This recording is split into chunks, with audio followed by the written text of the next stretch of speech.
Hello, I am the anonymous poet behind the Christian poems Pearl, Patience, and Purity. I'm wearing this super cool mask so as not to reveal my identity, because that would be no fun. Lately I've been getting really tired of writing Christian stuff just over and over and over again. People love it, they eat it up for whatever reason, but nevertheless, I kind of want to give something new a try, particularly Arthurian romance. Lately, I've been reading all of the greats. Geoffrey of Monmouth, the guy that's pretty much responsible for making Arthur a legend in England, and Chrétien de Troyes, Marie de France, all the great. And based on what I've read of these guys, I think I've figured out how to write a pretty decent Arthurian romance. For example, Geoffrey of Monmouth has taught me that the best source of all things Arthuriana is this big, mysterious Latin history book. I really liked Geoffrey's story about the giants, Gog and Magog, so I'm hoping I can find something in here that deals with giants that I can incorporate into my very own story. Let's see what we can find inside, shall we?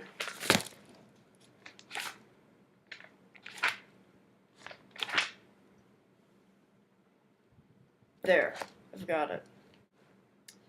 However, I think I'm just going to tell people in my poem when I write it that I heard this at a party or something, because quite frankly, I don't want to cramp Geoffrey's style.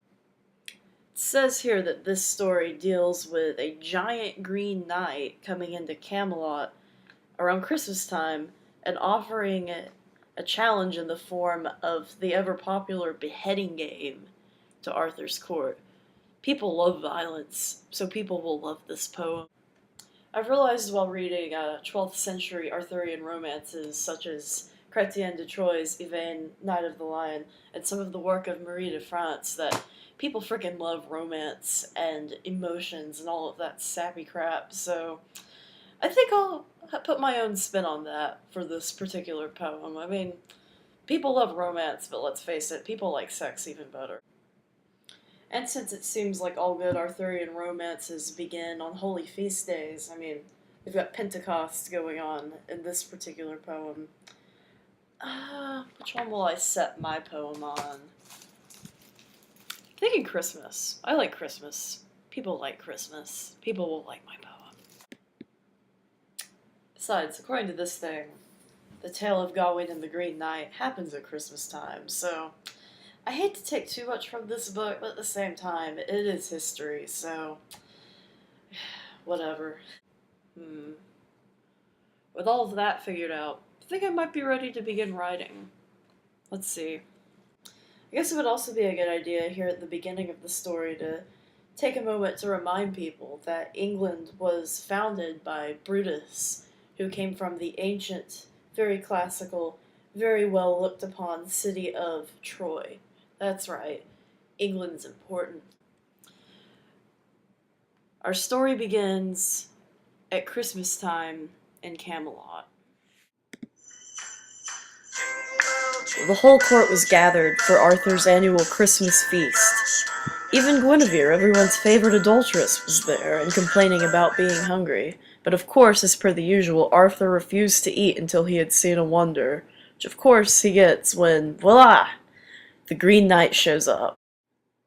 At this point in my poem, there will be several stanzas describing the Green Knight's appearance in gory detail because, let's face it, he's a weird-looking dude and the court's never seen anybody like him before, but that's not completely important right now.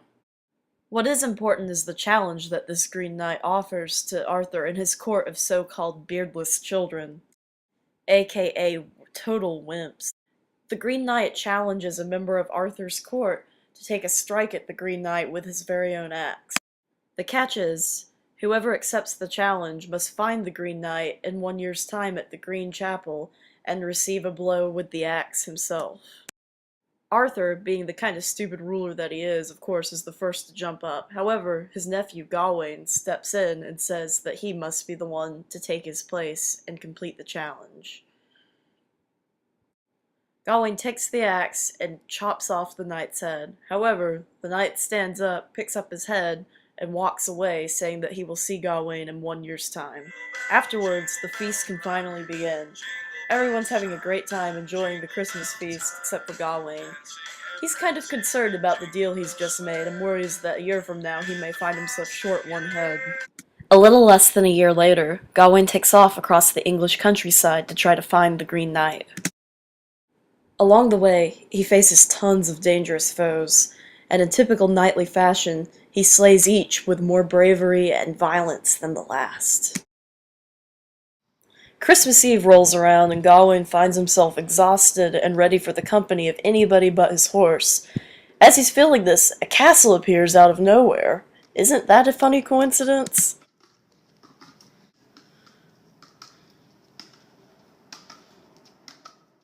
Gawain approaches the gate of the castle and finds a porter waiting outside, ready to greet him. He says, "Hey, can I spend the night?" Porter's like, "Sure, come on in. We have a party going on, which you are welcome to join." Ha ha ha ha. The courtiers present are thrilled to meet a chivalrous knight of King Arthur's Round Table. Arthur is introduced to the lord of the castle, a huge but kind guy who greets Arthur warmly. Gawain explains to his host that he is on his way to meet the Green Knight at the Green Chapel on New Year's Day. The lord tells Gawain that the Green Chapel is only 2 miles away, and that he is welcome to stay at the castle until he must leave in a few days. The host introduces Gawain to his wife. Gawain observes that she is very beautiful, perhaps even more so than Guinevere. If you've guessed that this is going to be a problem in the upcoming plot, then, believe me, you've guessed correctly. A few days later, Gawain's host goes hunting for deer.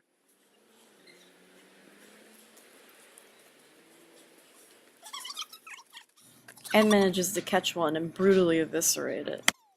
The host's wife enters his room, and he pretends to wake up with a jolt. He asks her to leave so that he may get dressed, but she refuses and playfully threatens to tie him to the bed so as to hold him captive.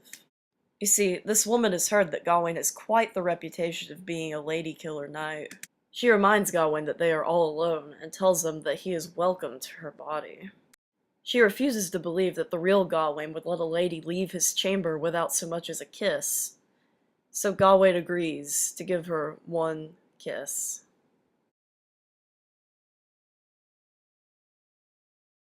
And Gawain's like, "Oh crap! My honor!" At the end of the first day, the host returns, ready to make an exchange as per the bargain with Gawain. The host, of course, has a deer, naturally, after hunting deer, and Gawain pulls out of his pocket a kiss.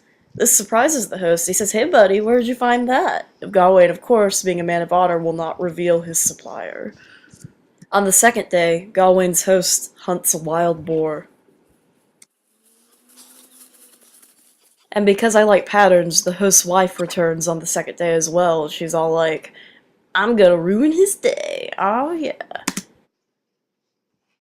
The time comes for the second exchange to take place. The host gives Gawain the wild boar that he has killed earlier in the day.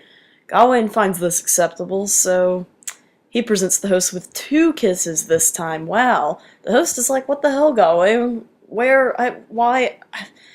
Gawain, of course, denies the host an answer to his question once again. On the third day, the host hunts a tiger. Wait, there aren't any tigers in England. That's not right. The host hunts a fox on the third day. Actually, that's not a tiger. No.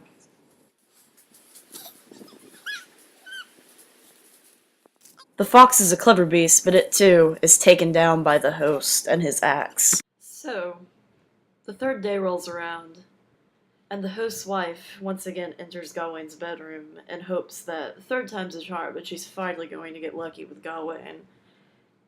She decides that she's going to ask for a token of Gawain's love. When Gawain refuses to give her a token of his love, she offers one of her own instead. The wife offers Gawain a ring as a token of her love, but of course he won't accept it.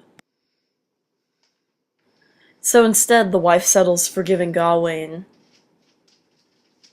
3 kisses. The wife also insists on giving Gawain this green girdle thing that will supposedly keep whoever wears it from experiencing any sort of bodily harm. Gawain, knowing what he's to face down at the Green Chapel tomorrow, of course, accepts it gladly. Yeah, he does. Later that day, it's time for the third exchange. The host presents Gawain with the fox he caught while hunting.